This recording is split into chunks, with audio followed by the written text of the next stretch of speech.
సరిపోదా శనివారం? సరిపోలేదు. ఇంకొన్ని శనివారాలు ఉంటే బాగుండేదనిపించింది. Super first half with okay second half. Trailer చూసి చాలా ఇంప్రెస్ అయ్యా. హీరో ఓన్లీ శనివారం కొడతాడు, దానికోసం వారం అంతా వెయిట్ చేస్తాడు. కాన్సెప్ట్ కొంచెం కొత్తగా అనిపించింది. నానికి మంచి స్క్రిప్ట్ పడింది, ఈ సినిమాతో నెక్స్ట్ లెవెల్ వెళ్ళిపోతాడు అనుకున్నా.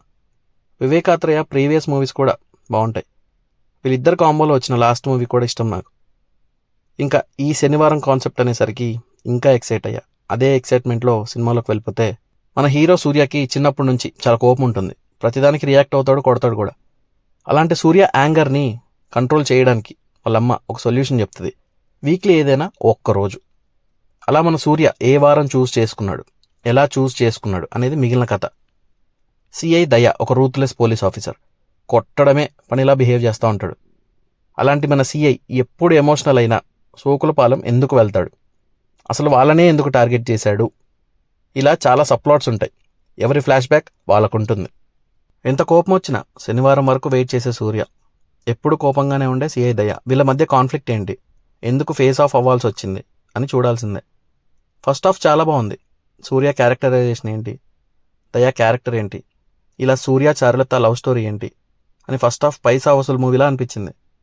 ఒక సూర్య అగ్రెషన్ చూస్తాం మనం, రూత్లెస్ దయాని చూస్తాం. ఇన్ఫ్యాక్ట్ దయా రోల్ లెంత్ ఎక్కువ అనిపించింది మూవీలో. ఇలా ఎంగేజింగ్గా బాగుంది ఫస్ట్ హాఫ్. ఇంకా సెకండ్ హాఫ్కి వస్తే ఎందుకో ఫ్లాట్గా అయిపోయింది అనిపించింది. ఇప్పటి వరకు చూసిన సూర్యని చూసినట్టు అనిపించదు. ఫ్లాట్గా కొంచెం రెగ్యులర్ సూర్యలాగా అనిపిస్తాడు.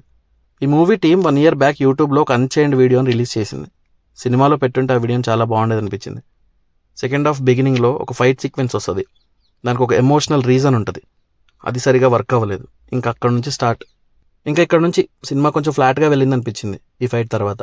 మూవీలో బీజిఎం చాలా బాగుంది. మెయిన్గా దయా వర్షన్ ఎలివేట్ చేసే సీన్స్ చాలా బాగుంటాయి. మరి ఇంత రూత్లెస్ దయాని మన సూర్య శనివారం ఏం చేశాడు, మిగిలిన రోజులు దయ ఏం చేశాడని థియేటర్లో చూడాలి. ఈ సినిమాకి మేజర్ ప్లస్ పాయింట్స్ అంటే actors, BGM and first half. Minus points ఖచ్చితంగా second half, flat second half. Performances wise Nani 99% చేశాడు.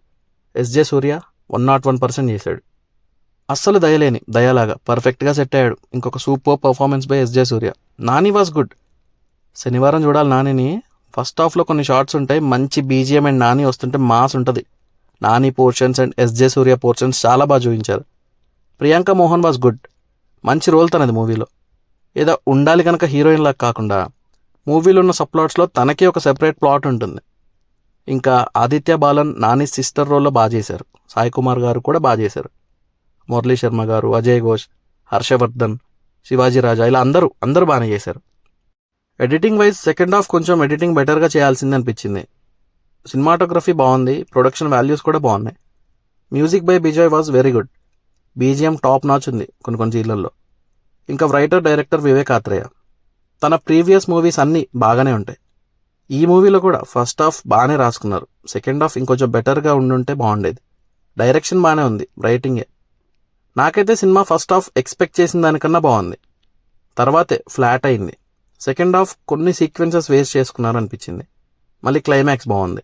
నా వరకు ఒకసారి ట్రై చేయొచ్చు. మీరు మూవీ చూసుంటే మీకేమనిపించిందో కామెంట్ చేయండి.